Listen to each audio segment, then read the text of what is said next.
As a child, I loved Thomas the Tank Engine. The adventures of Thomas, Edward, Gordon, Henry, Percy, James, and Toby and their creepy, immovable faces. The author of their stories, the Reverend W. Awdry, created several books in the 1940s, 50s, and 60s, and in 1974 was approached to sell the rights to his property to create a Thomas animated show. And he was like, no. See, there was this 1950s live presentation of one of his stories, The Sad Story of Henry, where one of the toy trains derailed and a man, a stupid man, picked up the train and interrupted the broadcast. Obviously mounting that as the impossibility for his source material, he refused any offers to adapt his stories into any other medium. As an angsty teenager, I loved Phantom of the Opera by Andrew Lloyd Webber. Trying to imitate Michael Crawford's crooning in my 2003 white Dodge Dakota was the greatest juxtaposition of two very different cultures. Lloyd Webber was the man who knocked on the Reverend's door in 1974, and while their project went as far as completing an actual pilot for their proposed show,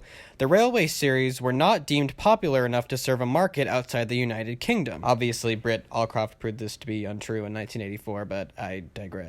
So, what to do with all this music that will go unheard and these brilliant ideas to go unseen? Make it into a musical, of course. With hits such as Jesus Christ Superstar, Joseph, Evita, and Cats under his belt, Lloyd Webber set out to create a Thomas the Tank Engine musical without the Thomas part, and set out to find a really useful group of performers to bring his vision to the stage. And it happened. Oh, it happened. Starlight Express opened in 1984, and that version has famously never been replicated again.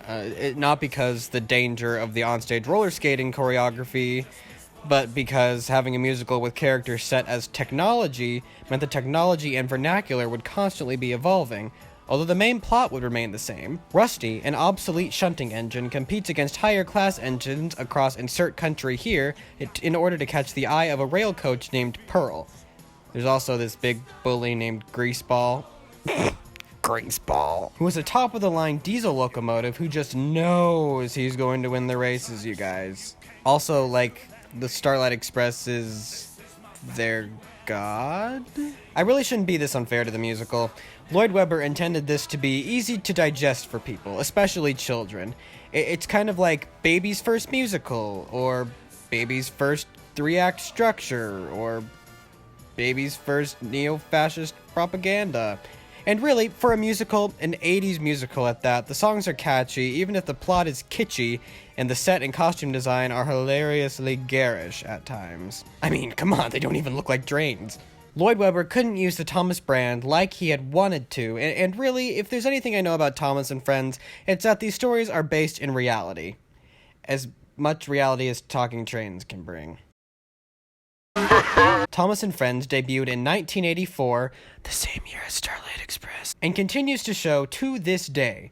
I haven't seen the show in a good 15 years, and of course these stories of my childhood are still maintained, right? You're making a mistake.